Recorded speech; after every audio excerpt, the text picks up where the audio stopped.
Começa agora o Meia Pantufa.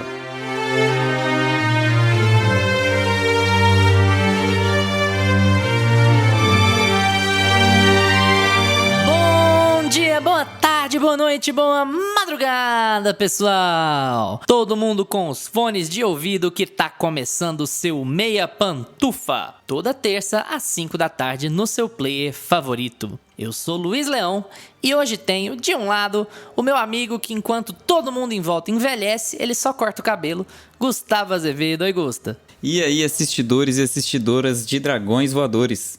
Todo dragão voa, né? Dragões voadores. Não sei que corta as asas dele, né? É sobre. E do outro lado, o meu amigo que só queria jantar em paz com a família sem ter nenhuma briga, Lucas Abreu. Oi, Lucas.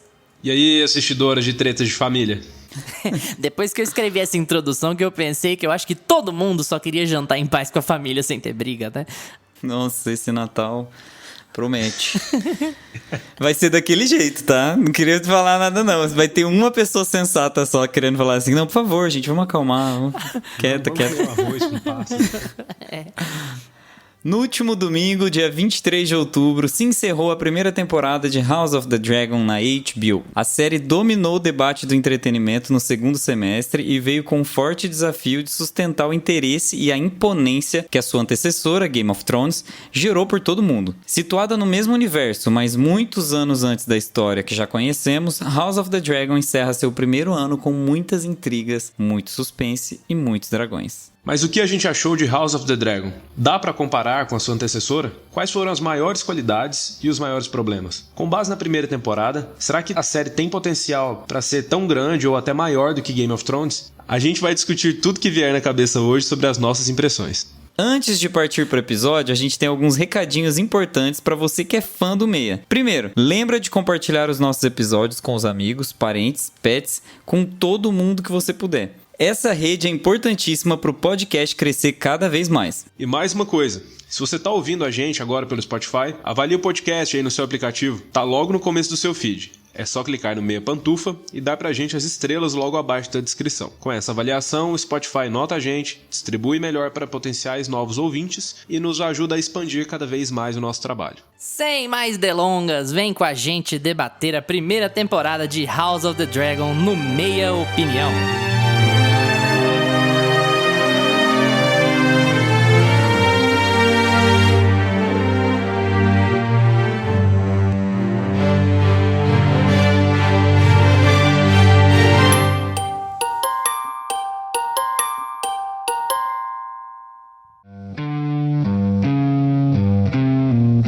Meia Opinião.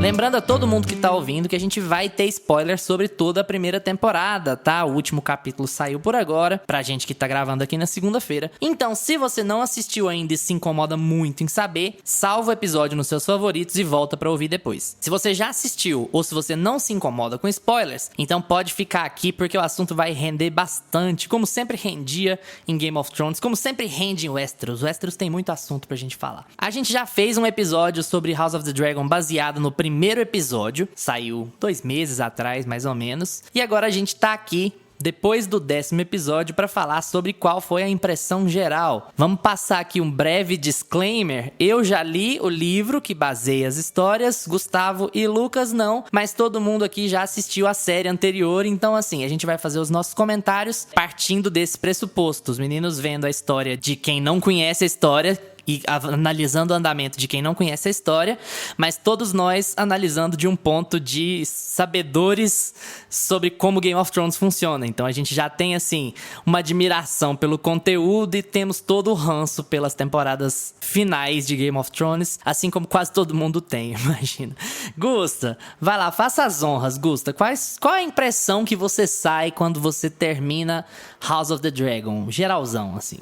A sensação é que eles trouxeram tudo que a gente amava em Game of Thrones de volta, né? Aquela sensação gostosa de querer ver a próxima temporada, de acompanhar os personagens como se eles estivessem, assim, do nosso lado, como se eles fossem da nossa família, infelizmente.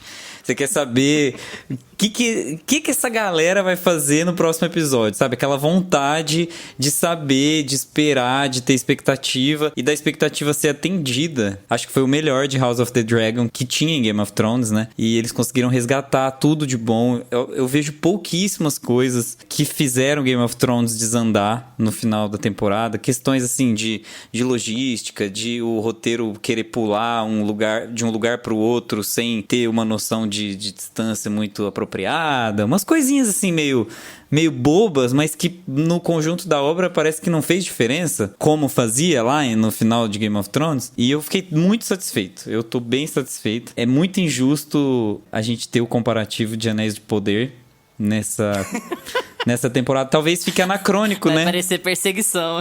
Mas talvez fique anacrônico nossas comparações. Porque às vezes assim, a gente vai ouvir o episódio daqui 2 anos e vai falar, nossa, mas nem tem mais comparação, tá passando em períodos diferentes, já desvinculou essa coisa, mas como a foi especulação é que a segunda temporada de House of the Dragon vai sair em 2024 e de que a de Anéis de Poder vai sair em 2025. Então, assim, elas vão obrigatoriamente se desincronizar pelo tempo de produção e tudo mais, né? Graças a Deus. Isso. Então a sensação que fica é bem boa, sabe? Eu tô bem satisfeito. É de satisfação. Estou bem satisfeito. É uma sensação muito boa de sair de uma série, né? Satisfeito. Exato. Lucas, e aí? House of the Dragon, geralzão pra gente, antes da gente entrar em detalhes. É uma delícia, né? Essa primeira temporada. É perfeita, gente. Tem nem como, já vamos tirar logo da frente essa comparação com Anéis do Poder, porque, cara, você termina essa primeira temporada, não tem como você parar pra comparar. A única semelhança que tem, sei lá, talvez seja as vestimentas da galera, só. O resto, meu amigo... E, cara, mas assim, eu acho que é isso que o Gusto falou. Tem tudo que Game of Thrones tem de bom, tem tudo que a gente já gostava de Game of Thrones ali das primeiras temporadas. Eu me engajei em Game of Thrones ali na primeira temporada, porque eu acho que eu fui o que viu a série por último, né? Vocês acompanharam quando ela tava passando, eu assisti tudo esse ano, maratonando. E na primeira temporada eu demorei um pouquinho pra engajar mesmo, assim. Porque aí morre um personagem, morre outro, você já tá, pera aí, quem que é pra eu acompanhar nessa série? Quem que vai ficar? Quem que eu vou gostar? Quem que eu não vou? Então, assim, apesar de eu já estar gostando, de eu já gostar da série logo na primeira temporada, eu demorei pra ter uma certa empatia com os personagens em Game of Thrones. Em House of the Dragon, não. E eu acho que isso é um acerto tremendo deles, porque logo na primeira temporada, pelo menos eu senti muito isso. Logo na primeira, e mesmo com 2 saltos temporais no prazo de 10 episódios, você consegue se afeiçoar aos personagens muito. Alguns, até por serem até um pouco caricatos, mas que funciona dentro do universo ali. Mas eu sinto que eles conseguiram trazer essa proximidade com os personagens, apesar de ter coisas ali que dificultariam isso muito de acontecer. E eu acho difícil isso acontecer, geralmente, assim, logo na primeira temporada. Pode ser porque a gente já é acostumado com o universo e tudo mais, né? É quase como se não fosse uma primeira temporada, né? É quase como se fosse uma 9ª temporada. Não, mas eu sinto que as pessoas que assistiram sem ter contato com Game of Thrones também comentavam isso comigo, de que a série foi de fácil digestão e de que a história foi tranquila, né? Tem um fio condutor muito fácil de ser observado. A redução de núcleo é visivelmente o melhor acerto aqui também, porque a gente consegue concentrar... não é o melhor acerto, mas é a história que tem pra ser contada, né? Mas, assim, é um acerto, na minha opinião, porque tira aquela bagunça geográfica do final de Game of Thrones. Então, a gente fica com aquela certeza de que as pessoas, elas estão determinadas a fazer tal coisa porque algo ali impactou e aí você sabe o que é aquele algo. A causa-consequência, assim, vai ficando muito mais fácil, né, de ser entendida. Acho que é uma boa série pra quem não assistia Game of Thrones. Eu indico. Se não assistiu, não precisa ver Game of Thrones. Começa com House of the Dragon. É antes, né? Uma prequel. Então pode ver antes, daí depois você passa pro Game of Thrones. Vai super ajudar, inclusive. Com base no negócio que o Lucas falou, duro é a gente empatizar e se afeiçoar com personagens escritos pelo George Martin. Eu acho que essa é a grande questão aqui.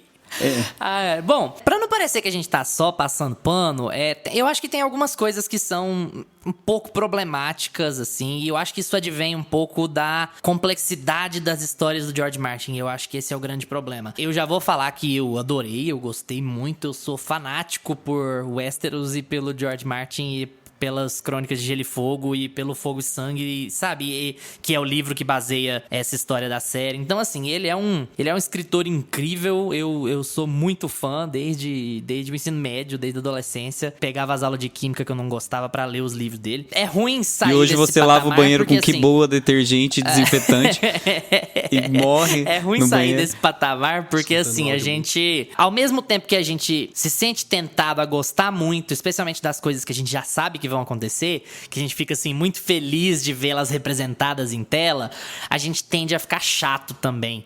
Porque a gente fica, mas isso aqui tá muito diferente do livro, mas isso aqui tá muito diferente do não sei o que e tal. Então eu acho assim, o principal problema de House of the Dragon, ele advém de uma estrutura do livro, de como o livro tá estruturado. Eu acho que eu já falei isso no primeiro episódio, mas essa série vai comentar sobre a Dança dos Dragões, que é provavelmente a guerra mais sangrenta da história de Westeros. E ela chama Dança dos Dragões, quem assistiu a série toda já deve ter entendido porque os dragões vão se bicar. A gente teve a primeira amostra no último episódio, né? No livro, a gente tem um capítulo antes da Guerra dos Dragões. O capítulo começa escrito assim, antes da guerra nós tivemos esses elementos que aconteceram que foram importantes. É tipo um pré-guerra. O livro faz essa descrição desse jeito, sabe? Essa temporada tinha o trabalho de fazer essa cama. Esse capítulo inteiro do livro, ele é a primeira temporada de House of the Dragon. Então o que aconteceu? Ela tinha uma necessidade de fazer uma cama bem grande, bem expansivo, bem confortável, bem levinho, King de penas size, de ganso. né? Viserys size. King size de penas de ganso pro espectador, porque é muito personagem, é uma árvore genealógica gigantesca, muito embolada. Muito Aegon. É uma história muito entremeada, tem 2 Aegon, tem 3 Aegon, 4 Aegon na família, só vivos ao mesmo tempo, aqui tem 2. Então, assim, é uma zona, como tudo em Westeros é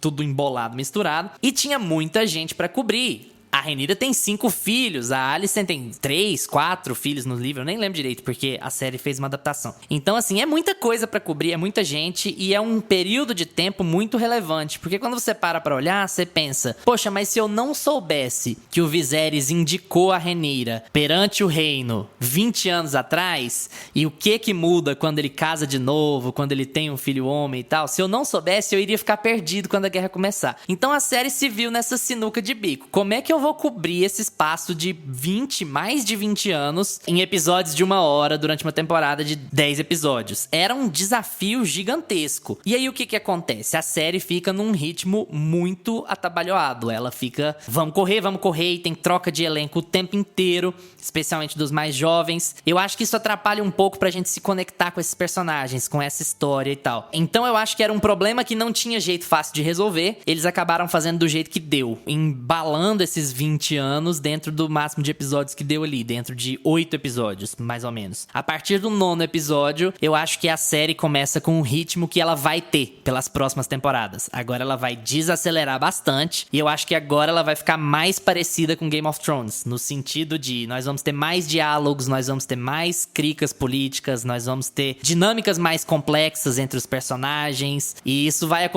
acontece no 9º e no 10º episódio, e vai acontecer nas próximas temporadas, é o que eu imagino. Por causa disso tudo, House of the Dragon talvez tire um ponto positivo disso, que é ser diferente de Game of Thrones. A pegada de House of the Dragon é um pouco diferente de Game of Thrones, sabe? Por causa desses saltos temporais e por conta da redução de núcleo que o Gusta já falou. Então, ao mesmo tempo que a gente tem a familiaridade com o lugar, a gente conhece alguns sobrenomes, a gente vê claramente que aquela é a família da Daenerys, é todo mundo loiro e não sei o quê. Então, você tem coisas pra se familiarizar. A série foi obrigada, pelo grande volume de conteúdo, a ter um ritmo muito diferente. Apesar de eu não ter gostado muito desse ritmo, eu ter achado ele embolado, apressado, de certa maneira foi bom, porque diferenciou ela de cara de Game of Thrones. E por causa disso, a gente tem alguns episódios radicalmente diferentes dos outros.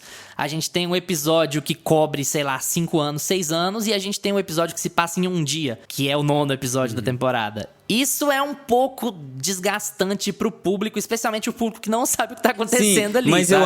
eu acho isso ótimo. Eu acho essa brincadeira excelente com o tempo. Mas eu não acho que é uma brincadeira com o tempo, eu acho que é esse o problema. Eu não acho que é intencional, sabe? Eu acho que, eles tinham muita coisa pra apresentar, eles apresentaram em 8 episódios e ainda assim ficou atropelado porque eram muitos anos. E aí que chegou no 9º episódio, e eu adorei o 9º episódio, adorei. Pra mim talvez tenha sido o melhor episódio da temporada, o 9º, porque ele tem as características que eu gostava muito em Game of Thrones. Ele pisa no freio, conta a história toda num dia só, aonde tá o Aegon, quem tá tramando, quem tem que fazer aliança, quem tem que prender, quem tem que matar. Ele toma muito tempo dele, ele toma cuidado, ele é cheio de detalhes e tal. Esse é o ritmo que eu espero que vá ter e que eu acho que vai ter dali pra frente. Só que antes não é assim, sabe?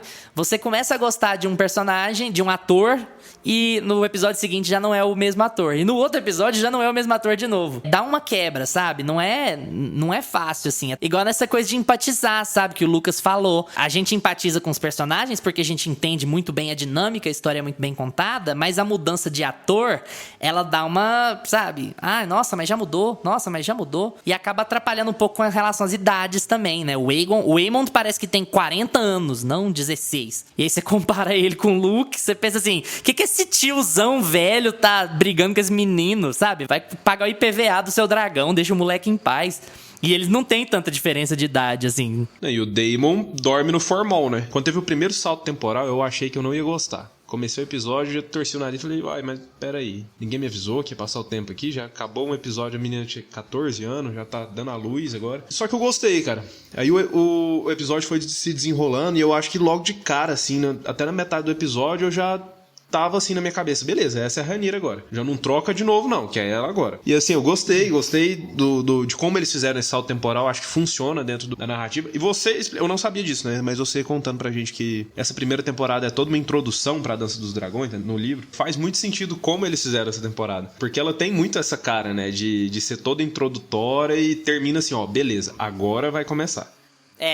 Eu tenho uma história muito complicada pra te contar, então se prepara que a introdução vai ser longa, e ela sabe? entrega tudo assim, narrativamente. Ó, você tem que entender o que aconteceu com o Viserys, tem que entender todo o rolê aqui entre a Alicent e a Rhaenyra. A treta vai ser entre os filhos, mas você tem que saber que vem das mães aqui já brigando. E eu acho que eles conseguem encaixar isso muito bem até o fim da temporada, mas eu acho que funciona também esse ritmo mais acelerado. De início eu achei que ia ficar uma coisa muito assim, beleza, vai perder o ritmo da série, eles vão ter um episódio mais focado em alguma coisa, outro vai ter salto temporal de novo, mas no fim das contas eu senti que ficou diferente de Game of Thrones e isso é um bom sinal, mas eu não senti que foi prejudicial. Eu gostei desses saltos. Eu acho que assim, não necessariamente prejudicial. Eu acho que pode atrapalhar com a empatia de alguns espectadores, como atrapalhou. Tem muita gente que fala, nossa, mas já tá mudando de elenco de novo e tal, tá muita coisa acontecendo. Mas a minha questão é assim, essa série não vai manter esse ritmo. A minha preocupação é com o que vem pra frente, porque assim, a segunda temporada vai ter uma pegada muito diferente da primeira, sabe? A história vai desacelerar demais. E eu tenho medo porque Game of Thrones trouxe muito espectador meio novela também, sabe? Quer ver as tretas de família pegando fogo e tal. Tanto é que teve gente que chocou com o 9º episódio. Falou, não gostei do 9º episódio, não. E eu fiquei assim, poxa, cara, mas foi o meu episódio favorito, sabe? Eu gosto do episódio, mas eu não acho... Eu tava com a sensação, assim, cada episódio que eu assisti, eu falava, nossa, esse é melhor. Esse é o melhor. Esse é o meu favorito. Esse é o meu favorito. Chegou no 9 e eu não tive essa sensação. Gostei muito dele, realmente lembra Game of Thrones, mas eu ainda gosto muito daquele episódio que eles focam no Viserys, no 8. Essa sensação de velocidade da primeira temporada, o que mais me chama a atenção é que eles esticam e apertam os episódios e as tramas conforme eles precisam explicar a história. Então, às vezes, a história precisa ser comprimida e o episódio é mega corrido. Só que isso, pra mim, foi um ponto positivo, porque eu nunca sabia o que esperar da série. E ela sempre surpreendia. Eu sentava no sofá, assim, pra assistir, nunca no domingo, porque eu sempre dormia, mas no dia seguinte. Inclusive, eu peguei vários spoilers por causa disso. Mas mesmo com os spoilers que eu tinha, eu sentava pra assistir a série e aquilo me surpreendia. O ritmo me surpreendia. Uma das coisas mais importantes, a atuação me surpreendeu muito. Então, por mais que teve o salto temporal, os atores principais que precisavam segurar a trama, seguraram muito bem. A Olivia Cooke, assim, Sim, misericórdia um com essa mulher. aí agora, Gusta. Até essa questão que eu acho que o salto temporal atrapalha um bocadinho, e pra mim realmente atrapalha, os criadores, os showrunners, eles sabiam que isso poderia atrapalhar. Tanto é que os personagens mais importantes, Viserys, Daemon, Otto Hightower, eles já não mudaram. Quem era mais velho não mudou. E as personagens principais, pelo menos dessa primeira temporada, Rhaenyra e Alicent, eles mudaram uma vez só. Elas não tiveram essas 3, 4 mudanças igual outros personagens tiveram, porque isso atrapalha mesmo. Só que assim, incrível o trabalho da Olivia Cook, incrível, ela é a MVP da série pra mim, tipo assim, melhor atuação, melhor trabalho. Ela tinha uma das personagens mais difíceis, porque a Alicent é uma das personagens mais fáceis de desgostar da série. A gente tem muito esse negócio, é time Rhaenyra, porque, né, tem toda a questão de que ela, o trono vai ser usurpado dela só porque ela é mulher, e é escroto pra caralho. Mas assim, ela tinha tudo pra ser uma personagem fácil de desgostar, e não é. Você empatiza com ela várias vezes. E isso vem muito do trabalho incrível da Olivia Cook, e também um trabalho excelente de Emma Darcy, que é, sabe, muito foda como essa pessoa da atuação consegue traduzir esse caráter da Rhaenyra, sabe? Que ela era mimada, mas que ela acabou evoluindo muito e teve que engolir muita coisa e aguentar o pão que o diabo amassou, porque o pai dela colocou ela nessa cilada desgraçada. Isso. E aí, ao Esse mesmo é o tempo, ela ponto. quer, mas não quer. Não se então, perde. assim, Rhaenyra e Alicent são excelentes, assim. Elas conseguem fazer uma condução incrível da série muito por conta dos atores, sabe? Eu acho que essa é a questão. Vamos lá, primeira temporada, House of the Dragon. O que importa? Pega o grosso, balança, separa o joio do trigo. O que importa é a relação das duas, como elas construíram essa treta, como elas se relacionaram com o rei, o que o rei prometeu pra uma, o que o rei prometeu pra outra, e depois da morte do rei, o que vai acontecer dali pra frente com os filhos dela. O resto do elenco, tirando o Matt Smith, que tá excelente também, mas o resto do elenco vai se provar agora, a partir da segunda temporada, porque realmente não tem tempo de tela, eles não são colocados à prova o suficiente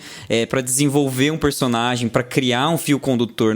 O roteiro não dá estofo suficiente pra esses outros personagens se desenvolverem. Existe ali, como você disse mesmo, a partir do 8º, 9º e 10º episódio, tem um desenvolvimento muito grande, por exemplo, da princesa Rhaenys, né, que é interpretada pela Eve Best, e tem também um desenvolvimento muito legal do Aemond, que era uma pessoa que eu não imaginava que eles iam desenvolver ali no final, mas por não conhecer a história, obviamente, mas era muito importante desenvolver as características dele ali, e ficou muito, muito provado que ele conseguiu segurar o personagem, que ele é um cara honrado, que desde pequeno ele respeita muito a família, apesar de ter esse ressentimento. Então, essas lembranças que ficam lá na atuação das crianças permanecem nos atores adultos de uma forma muito mágica, assim. Ficou muito sutil o negócio. Você consegue perceber o trauma que eles passaram dentro da atuação, sabe?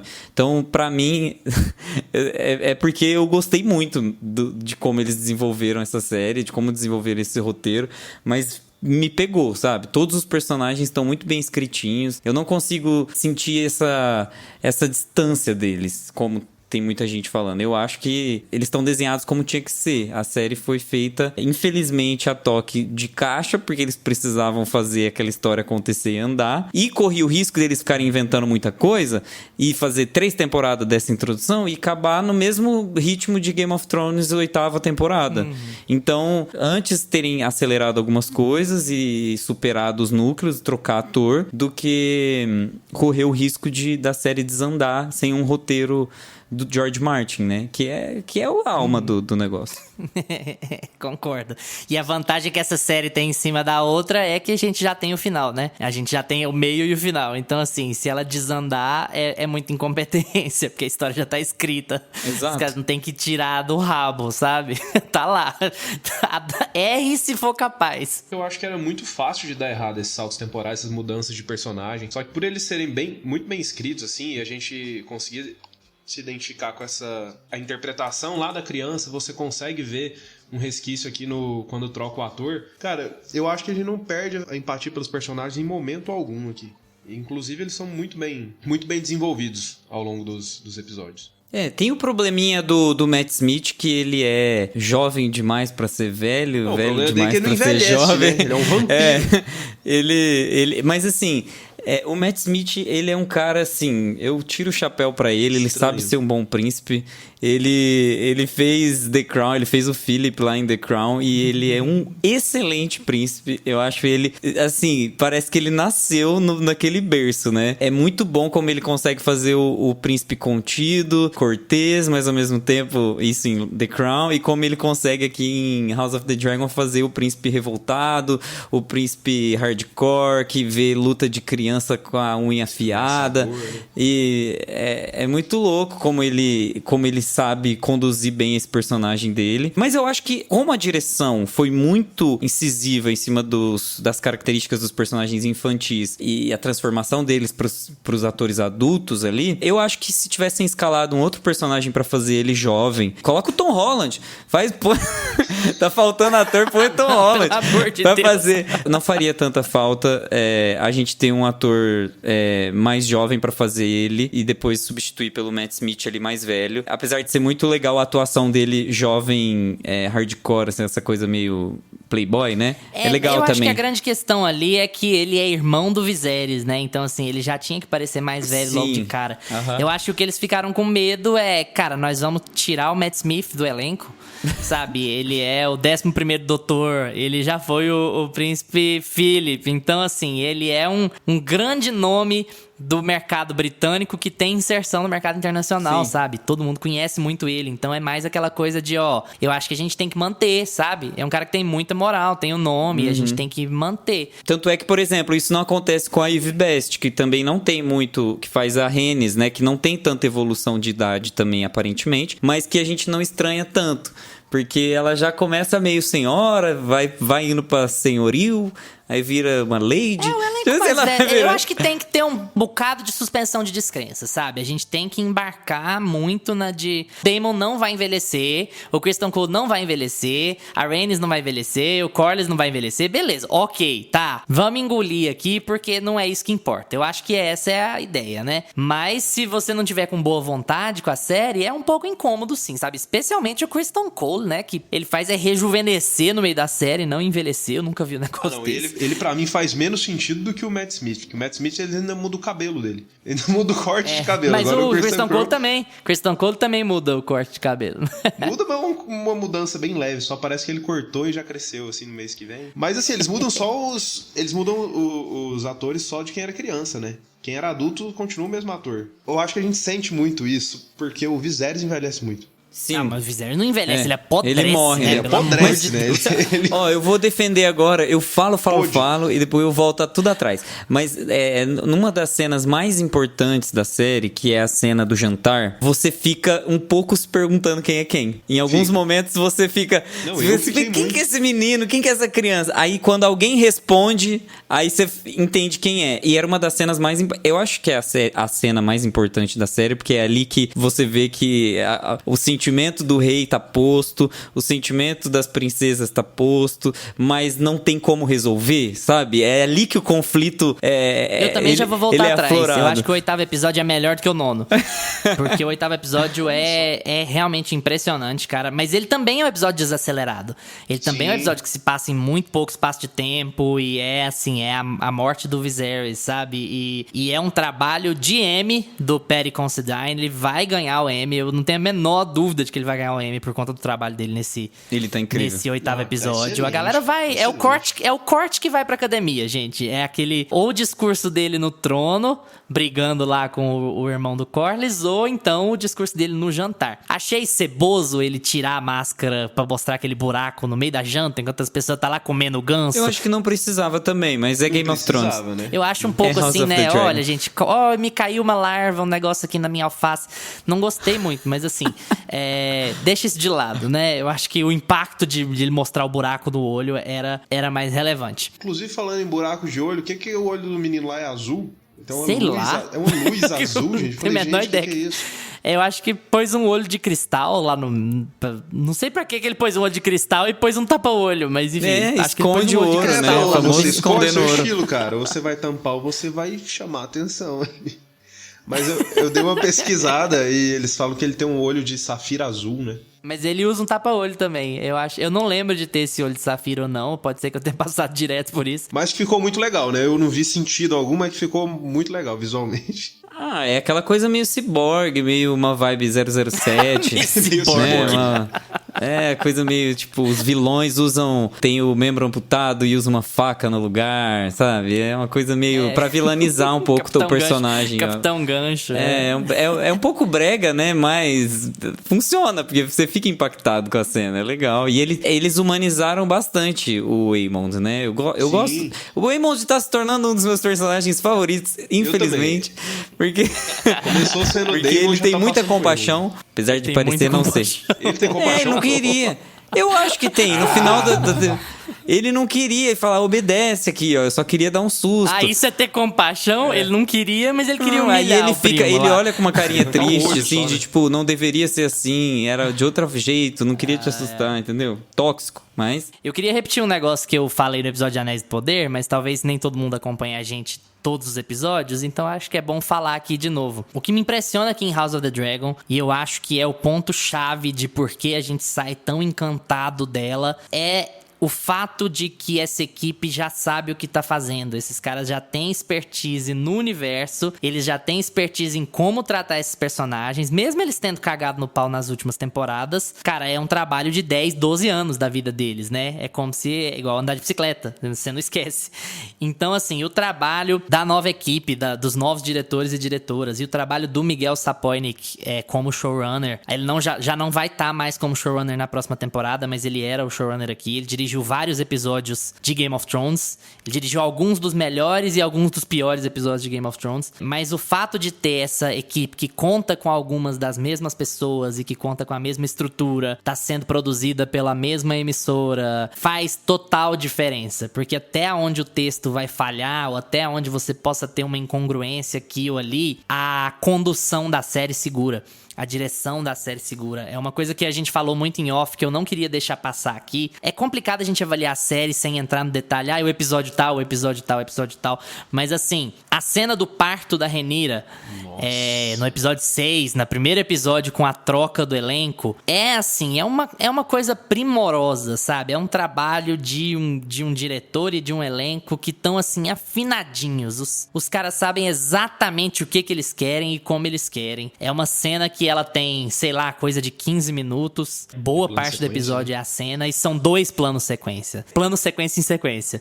E assim, uma condução muito cuidadosa da cena e da dinâmica. E é um dos pontos altos da série. Porque, pra quem tá aqui... Não liga pra spoilers, mas continua aqui. A Rhaenyra tá no meio de um parto, mas a relação dela com a Alicent já tá toda lascada. E aí, assim que o menino da Rhaenyra nasce, a Alicent exige ver o menino. Então a Rhaenyra sai sangrando. Ela literalmente acabou de parir. E ela sai carregando o filho pra subir 4, 5 lances de escada, pra não dar satisfação da Alicent de dizer que ela é fraca ou que ela não dá conta. E essa cena é toda filmada com 2 planos sequência. É uma ela Targaryen, dura coisa né? de 15 minutos. É uma atenção, é um cuidado, é um carinho pela obra, sabe? Pelo fazer cinema, pelo fazer produção de entretenimento. E você percebe isso muito facilmente, cara. E brilha o olho. É o que eu falei, por exemplo, do plano sequência de Stranger Things. É um raro momento em Stranger Things que você vê ali, sabe? Trabalho pra caralho. Olha, a gente ensaiou muito. Essa cena tem que funcionar desse jeito. Vamos passar de novo. Se a gente errar, tem que voltar tudo do começo. Faz tudo que quebrou de novo,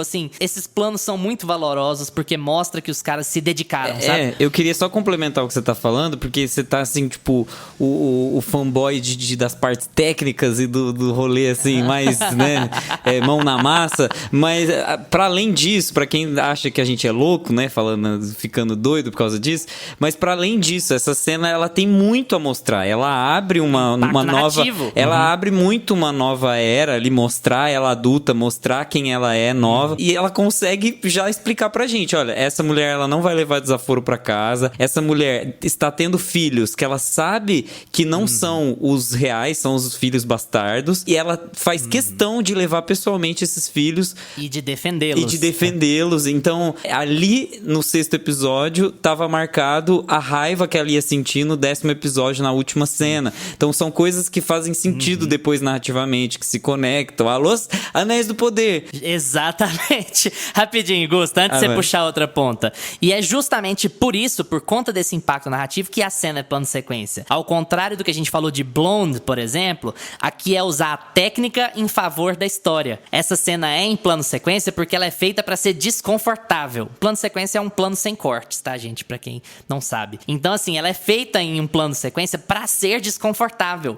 Ela não vai te aliviar do desconforto. É pra você sentir o desconforto que a Rhaenyra tá sentindo o tempo inteiro. E por isso, você mudar de corte, você passar pra outra câmera, você mudar de ângulo, isso alivia o espectador. O plano sequência não alivia. Você vai acompanhar ela do primeiro passo, do primeiro degrau até o último. Então, é a técnica funcionando em favor da história. E por isso é tão bom, porque uma coisa não é desconectada da outra. Não é técnica pela técnica, não é história pela história. Você tem que saber fazer as duas coisas. E tem que ter expertise pra saber fazer isso. Sim, isso que a gente falou de esse grito de fúria que eu dei pro Anéis de Poder, é porque, assim, isso tudo que a gente comenta e como a Rhaenyra se representa na série, como ela gosta de se mostrar, isso é uma metáfora pra Dança dos Dragões. Não é porque os dragões não apareceram que não está havendo uma dança, uma valsa dos Targaryen, entendeu? Que são os dragões. Então são metáforas que vão acontecendo ali e que a gente sempre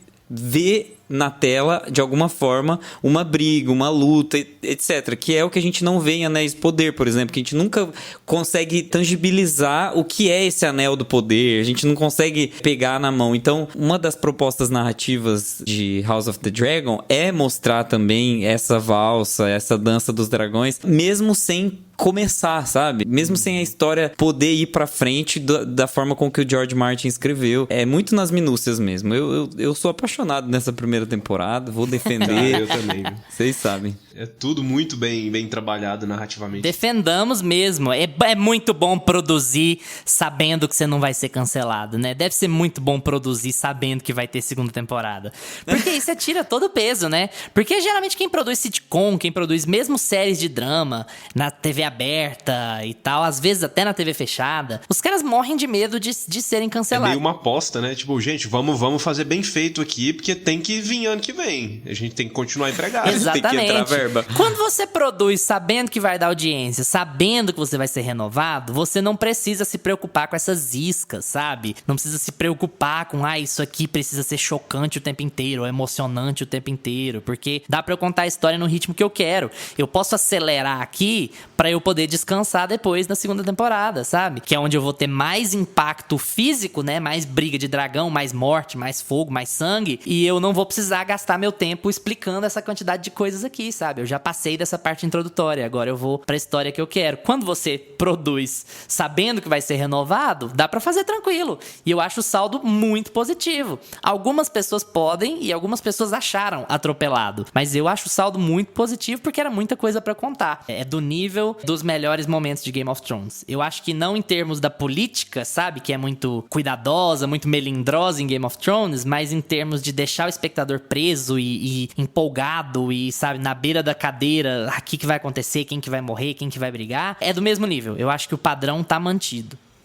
Não, e até a questão da trama política e essa disputa de poder ser mais fechada ali só na família Targaryen, né? Fica mais palatável assim também, né? Fica mais fácil de entender. Antes a gente acompanhava ali 3 famílias diferentes e acompanhava o núcleo de cada família, né? Agora não. Mas e o último episódio mesmo, assim, vocês gostaram dele? Vocês acharam que... Vocês esperavam mais? Eu não sabia que ele ia ser dividido assim. O 9º e o 10º pra mim são um grande último episódio.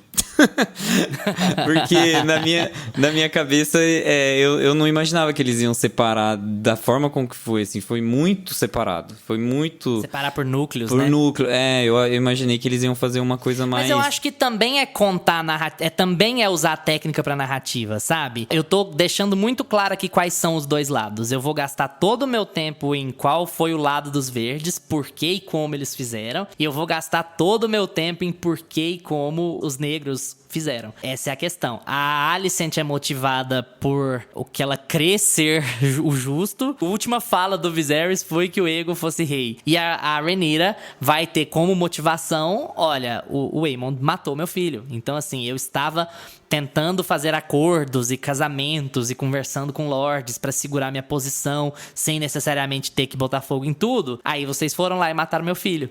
Então, assim, vocês não me deram escolha. Então, eu acho que foi muito divididinho, assim, muito bem estabelecido. Eu acho o 10º melhor, inclusive, do que o 9º, porque acho que eles se perdem ali quando eles vão encontrar o Aegon. Eu senti que eles deram uma perdida ali no miolo do episódio. Parecia que eu tava assistindo As Aventuras do Zorro. Aí eu fiquei... Dá uma enrolada, que eles ficam perdidos na cidade, assim, horas e horas. Cadê Aegon? Cadê Aegon? Aí acha o filho do Aegon, que ele larga jogado. Sim, acha o menino debaixo da mesa. Ai, não, gente. Se for debaixo de uma cama, ia ser melhor. Mas eu acho o 10º episódio melhor também que o 9º. Eu gostei demais, assim, do final. Eu esperava, eu fui vendo o último episódio falando, agora, nesse episódio, a gente vai ter uma Rhaenyra e uma Alicent tretando mesmo aqui. Elas vão bater de frente, a Rhaenyra vai chegar lá na casa dela com o pé na porta. E não foi completamente o contrário disso. E pra mim foi muito melhor, cara. Porque desenvolveu muito, muito bem, assim, as motivações dela, da Rhaenyra. Deixa eu perguntar pra vocês que não sabiam. Quando vocês viram a sombra da Vhagar lá na Tempestade, vocês pensaram assim, ih, fudeu. Nossa, demais. Pô, eu gelei. Não passava Wi-Fi. Não... É porque a gente não tem dimensão, né? Até quando coloca em comparação. Não tinha colocado ainda em comparação, por mais que a gente sabia... Mas ele não... É muito bizarro. É uma cena muito poética. Ficou muito lindo. O que vocês acharam daquela briga da Vhagar com a Rex? A perseguição e depois a briga. Vocês gostaram? Vocês acharam que tava padrão Game of Thrones de escurecer demais? Não, superou minha expectativa. Legal? Achei Como é que tava o CG? Achei que ficou bem bacana. Eles usam a tempestade como artifício pra poder dar uma escondida, né? Isso ficou evidente. Mesmo se tivesse na cena original tempestade, não era necessário. Mas... Porque eu achei, por exemplo... Tem. Inclusive, a tempestade é o problema no livro. Mas, assim, eu achei o CG da Meleys, por exemplo... Destruindo o Fosso dos Dragões pra Rhaenys fugir... Melhor do que o da batalha. Não achei a batalha ruim, não. Mas eu achei a cena da Meleys mais bem feita, assim. Se comparar essa CG, cena com o sabe? Shrek, eu não consigo mais ver a cena. Eu não consigo mais ver a cena real. Eu só imagino o Shrek. Então, pra mim, o CGI foi ruim. Porque é da DreamWorks. Então, pra mim, a melhor cena é a do 10º. Mas eu entendo, realmente. Se eu já critiquei o CGI de House of the Dragon, não lembro. Criticou semana passada, inclusive. Anéis do Poder, eu critiquei. Já estou voltando atrás, estou fazendo uma retratação. Não, mas ó, tem uns episódios que me incomoda quando mostra... Plano aberto realmente fica muito bonito.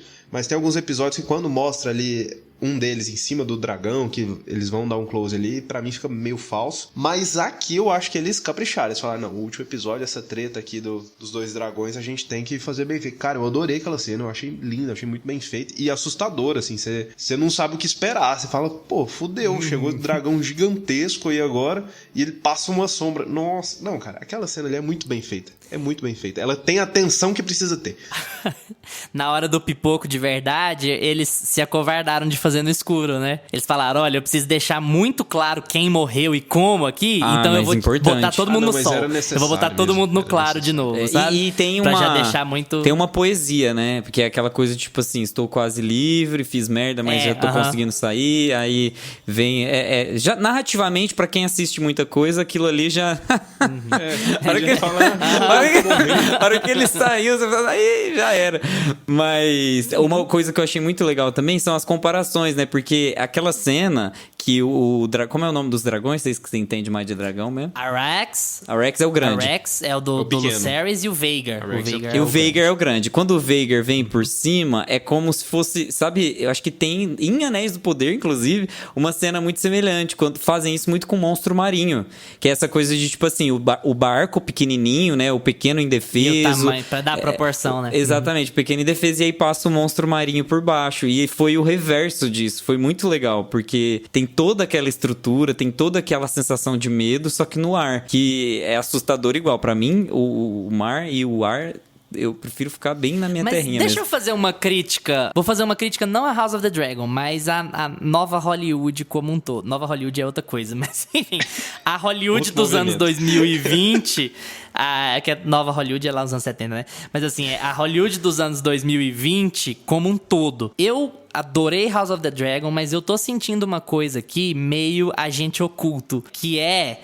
O pessoal tá usando muita fumaça pra disfarçar qualquer problema de CG. É igual o Gusta falou. Eles usam a tempestade pra disfarçar problema de CG. Pedra do Dragão é muito esfumaçada pra disfarçar problema de CG. A cena da Meleys quebrando o fosso do dragão é muito esfumaçada pra disfarçar problema de CG. Então, assim, eu não sei o que tá acontecendo. Talvez seja porque os caras têm que usar dragões demais e os dragões são muito grandes e muito detalhados e tal. E falar assim, ó, não deu, ó, não dá pra fazer ficar real se a gente deixar tudo claro, ensolarado. Talvez seja também o fato de que os caras estavam correndo contra o relógio e ficou mal acabado. Falar assim, ó, eu acho melhor a gente esfumaçar o ambiente aqui do que a gente entregar um dragão inteiro de CG que tá mal acabado, que vai destruir a suspensão de descrença. Vocês não sentiram isso não? Que a série tá muito esfumaçada? Isso daí é a galera que fez escola com o Zack Snyder. Você vai pegar o Homem de Aço dele lá, dá até agonia. É só câmera manual e na hora que tem CGI e tudo muito rápido. Pra tudo esconder muito, os muito problemas. Só pra disfarçar. Mas eu, particularmente, assim, dentro de mim, quando eu comecei a assistir série lá, muitos anos atrás, as séries não tinham orçamento, né? As séries não tinham dinheiro. Tudo que era efeito visual em série era tosco. Tudo. Quando tinha alguma coisa que era bem feita, você fala, caralho, puseram dinheiro aqui mesmo. É verdade. E então, hoje em dia, eu não faz muita diferença pra mim quando é série. Eu tenho essa coisa assim na minha cabeça, essa travinha. Fala, é série, então já tá ótimo. Se tá nesse nível aí, pra mim já tá maravilhoso já. Mas assim, eu sinto que foi pra disfarçar mesmo. Eu tenho essa impressão de que... Porque eu acho que eles tiveram tempo. Sério, eu acho que eles têm mais tempo pra ir finalizando episódio por episódio, sabe? Eles já têm as datas ali que vai ser lançado. Então, sei lá, a gente conversou com o Abel e ele falou que tem filme que vai estrear na quinta e na quarta eles estão pedindo pra retocar uma cena ali de efeito visual e entregar pra eles um dia, 24 horas antes. Série, eles não devem sofrer tanto com esse problema, né? Porque, beleza, você já tem a data que vai sair o último episódio. Então, enquanto você entregou o primeiro, você já pode ir finalizando os outros. E provavelmente a mesma equipe, em tese, né? Eu acho que eles sofrem muito. Não, o cronograma deve ser apertadíssimo. O Abel até falou do Once Upon a Time. Falou que, por exemplo, Once Upon a Time era uma merda de efeito visual porque era sempre assim, era 2 dias de prazo pra construir uma fada do zero, assim. Então... Os caras virados, né? No café. Foda. A fadinha tremelique. O que você achou, Gusta? Eu acho que como tem um sentido narrativo, por exemplo, episódio 9, que fumaça, né? Que escuro, mas tem um propósito narrativo. Então, quando você encontra dentro da sua história uma forma de encarar aquela limitação, isso fica tão legal. Eu tô passando muito pano. Tá passando muito pano. Muito pano. Mas para ver o nono vocês episódio. Vocês que ficaram baba-ovo de Anéis do Poder, em termos de CG, você vê que a série é clara como a luz do sol, né? Já diria Lulu Santos. Exatamente. Não tem uma fumaça de nada, porque os caras bancaram a qualidade do CG que eles estavam fazendo. Não, isso realmente. me incomoda um pouco, assim, até em comparação com Game of Thrones, por exemplo. Só que ao mesmo tempo que eu digo isso, eu sei que é injusto. Porque as batalhas em Game of Thrones, elas raramente envolviam dragão. E quando tinha um só, né? Então, assim, era muito prático. O trabalho era todo muito prático Game em of Game of Thrones Thrones. tem muito volume de de casting, né? Isso é uma coisa que eu acho bem difícil também, mas que faz muito que em diferença. geral a gente tem muitos exemplos de filmes aí mais medievais com um escopo grande de casting, né? De muita gente, elenco pra tudo quanto é lado, que Game of Thrones se apropriou dessas técnicas. A gente tem vários filmes, Gladiador, Coração Valente, e eu acho que aqui tem um desafio que ele é um pouco mais novo, né? Que ele é, assim, a gente tem o maior nome da indústria. Se você olhar o marketing da HBO Max, a HBO Max teve que se bancar com Friends, gente, com um catálogo da década de 90. Agora a HBO Max se sustenta com o marketing de Game of Thrones e House of the Dragon para ganhar novos assinantes. Então, assim, eles têm o maior nome da indústria dos streamings. Eu na minha opinião, supera Stranger Things, porque em qualidade, em faixa etária, sabe? Ele engloba muito mais gente. Então eu acho que a franquia Game of Thrones, ela vai perdurar por muito mais tempo no imaginário das pessoas. As histórias vão render muito mais. Então eles têm o maior nome da indústria hoje. Eles precisam bancar boas atuações, bons CGIs. Então precisa ter um dragão bem feito, precisa ter uma cena bem feita. Por isso que você fica triste, porque vai esfumaçar tudo. Por que não investiu mais 10 milhãozinho aí e não fez um dragão decente pra gente? Já que tem 8 temporadas de Game of Thrones, vai fazer mais uma agora de House of the Dragon, né? Eu sinto pesar, mas ao mesmo tempo eu vejo que eles trabalharam com o que deu, sabe? Eles conseguiram transformar essa limitação num recurso narrativo e pra mim tudo bem, porque funcionou. Eu sinto alguma discrepância de CG entre episódios, inclusive, Sim, sabe? sim, isso Eu é acho mesmo. que tem alguns dragões que estão bem melhores em alguns episódios do que em outros. Só pra te dar um exemplo, assim. Isso deve ser uma questão orçamentária e deve ser uma questão de prazos. Tá tendo uma crise gigantesca de efeitos visuais nesse ano em Hollywood, né? Em Hollywood não, porque eles terceirizam tudo. Tem mais empresa no Canadá do que nos Estados Unidos. Mas nesse mercado de entretenimento, né? Tá tendo uma crise muito grande de profissionais de efeitos visuais, porque tem pouco profissional pra muita demanda. Muita série, muito filme saindo o tempo inteiro. E aí essa cobrança exagerada é a solução que eles encontram, né? A gente tem que olhar com o olho de...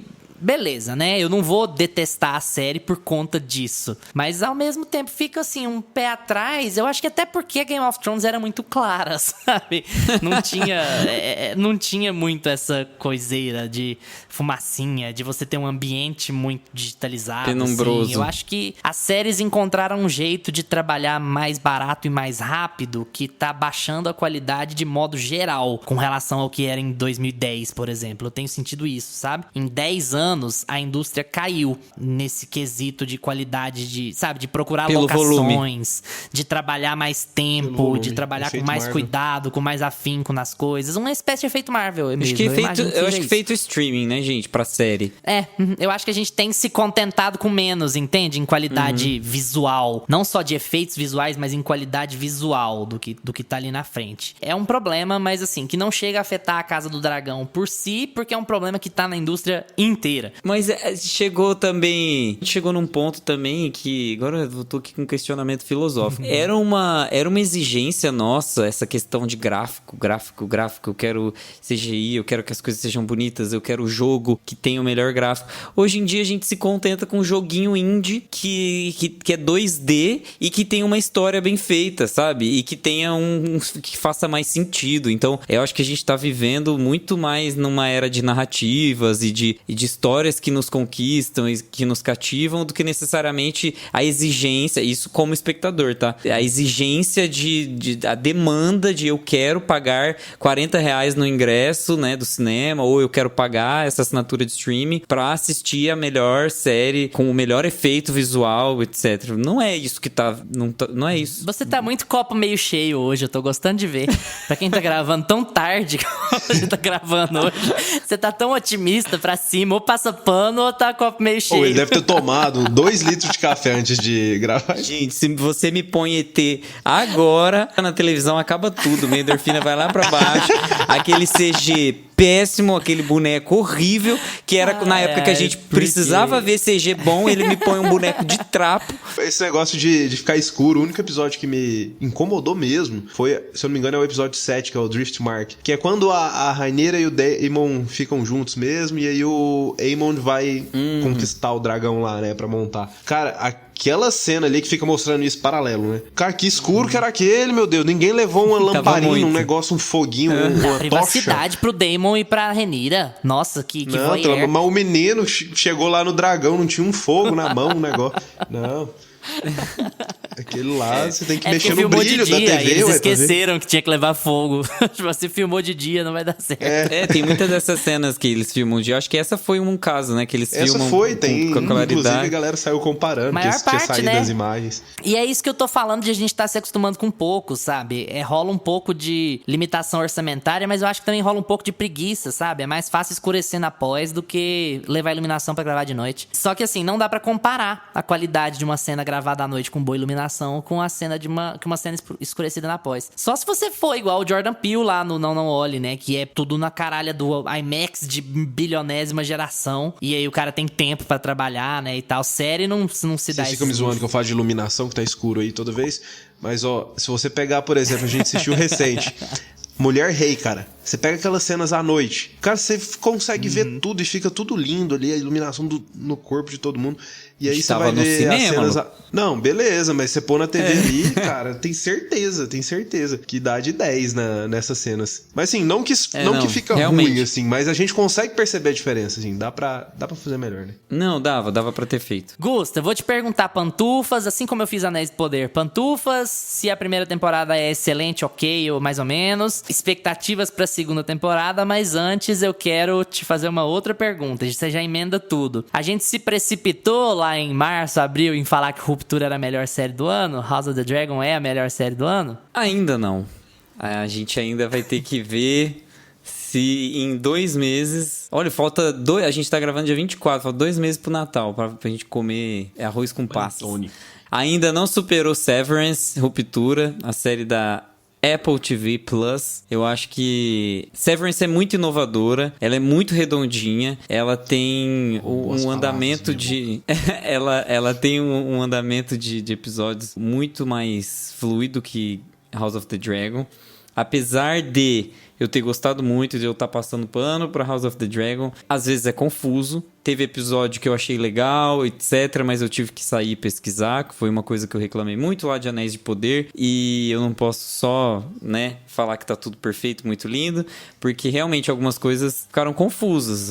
Os personagens crescem, algumas histórias ficam perdidas, eles precisam retomar, mas tá ali batendo na terceira, segunda melhor série do ano pra mim, porque o trabalho que eles tiveram pra mostrar o conflito principal ao longo de 10 episódios foi muito legal. Eles pegam na nossa mão e levam a gente pra uma jornada familiar, assim, pra uma novela mexicana, gostosa de assistir, sabe? E eu brinco que é uma novela mexicana, mas tem gente, inclusive, que alega, falando que é ruim porque parece novela mexicana. Gente, é uma história sobre uma família que briga. Parou aí. Não é... e pronto. Aí o resto não é novela mexicana. O texto é muito bem escrito. Se você olhar os diálogos, eles não são... do nada. Fala assim. Não é canastrão, não é canastrão, não. Exato. Os textos são bem colocados. Um personagem falou uma coisa lá no primeiro episódio, ele não precisa retomar aquilo que ele falou, ele só fala algo que vai só complementar. É muito diferente do que uma novela faz, gente. Assistam de novo os 10 episódios. Os diálogos, eles reforçam uma ideia, eles reforçam um trauma, reforçam uma ferida, mas eles não ficam repetindo falas. Os personagens não ficam verbalizando as coisas em voz alta, igual em novela. Então, para assistir lá House of the Dragon e presta atenção quem tá comparando com novela, pelo amor de Deus. Mas assim, é uma história muito envolvente, é uma história muito legal. Eu acho que é uma das histórias mais envolventes do ano, sim. Mas eu acho que Severance é mais inovadora, fala mais com os nossos tempos, apesar de ser muito tonto falar isso, mas ela é mais atual. Eu acho que ela tem mais a dizer, ela provoca mais. Então, ainda tá com Severance. Mas, 9 pantufas.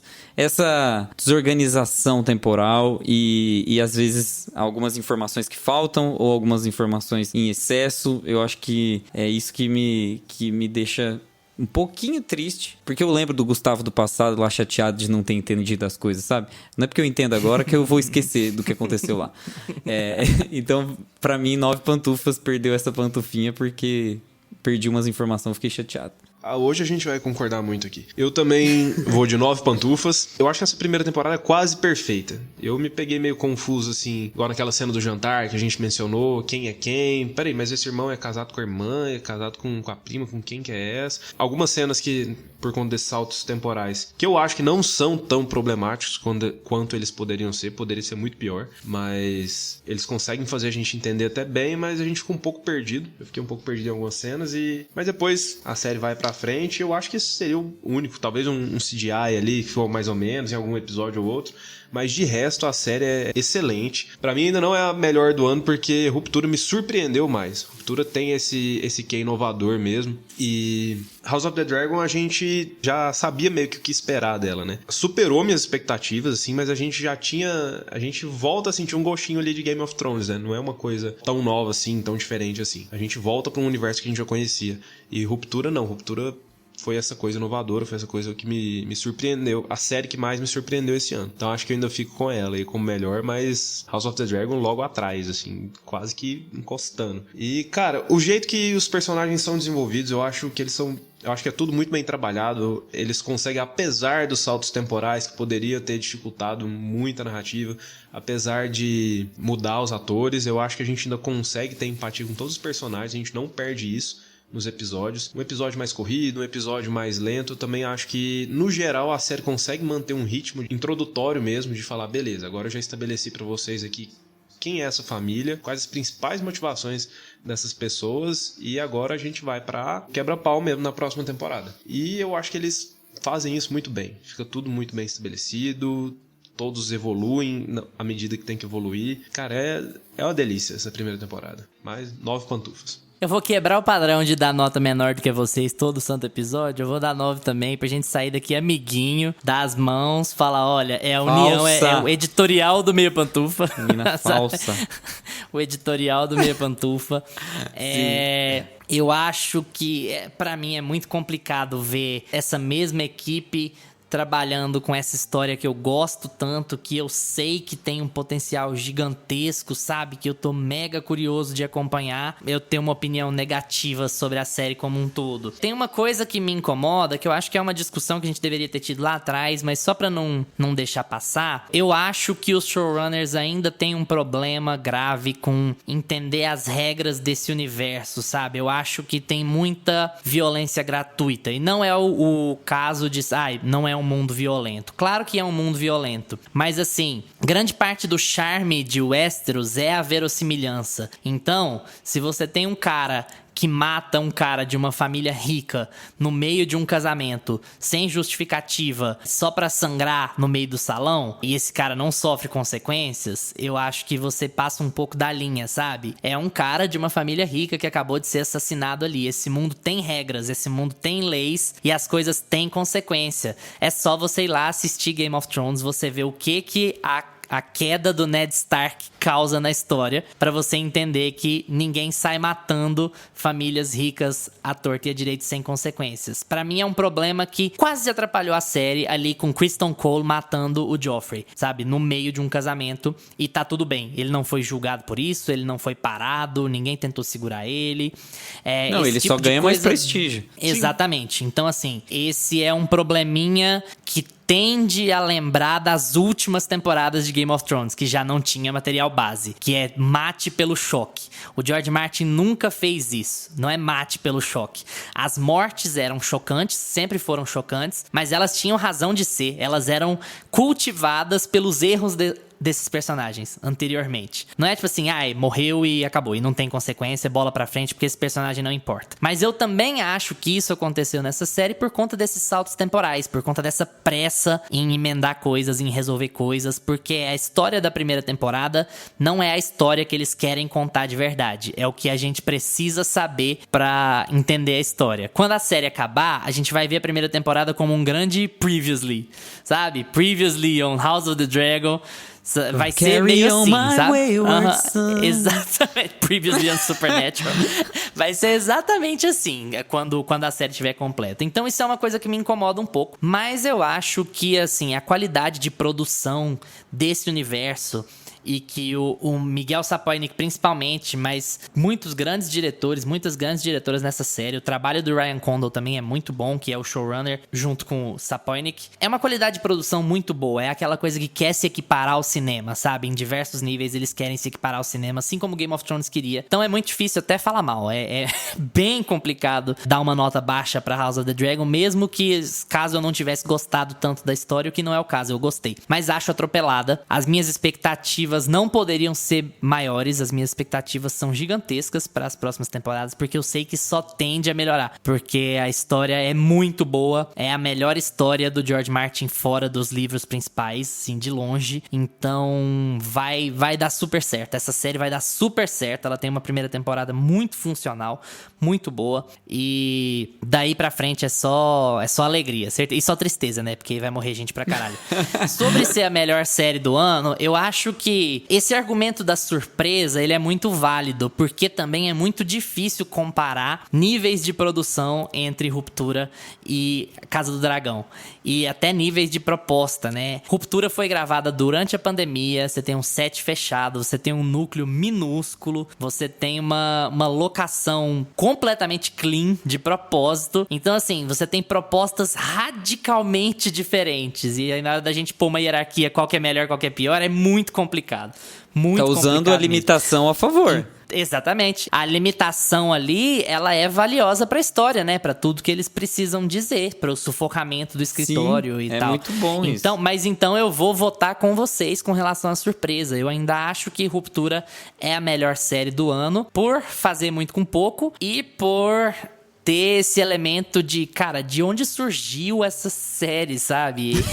De onde surgiu essa ideia e como é que eles fizeram funcionar tão bem, e por ter um season finale incrível como Ruptura tem, assim, espetacular. Episódio de TV mais tenso do ano, disparado é o último episódio de Ruptura, porque você realmente não sabe o que vai acontecer, você não sabe até quando aquilo ali vai durar. Então eu ainda, assim como vocês, eu ainda acho que ela é o topo do ano, mas eu precisava apontar essas diferenças de tamanho de produção, de quantidade de dinheiro e de objetivo. Ruptura é a série que ninguém viu, essa é a questão. House of the Dragon é a maior série de público do ano e quer ser a maior série de público dos próximos 10 anos. E provavelmente será, porque os caras já têm a manha, né? Eles já sabem o que fazer, como fazer, e o material base é muito legal.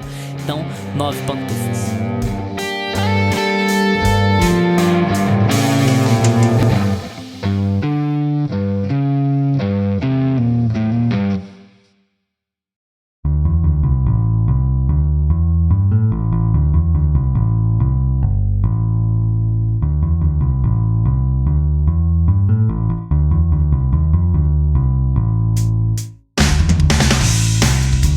E aí, pessoal, já assistiram a primeira temporada de House of the Dragon?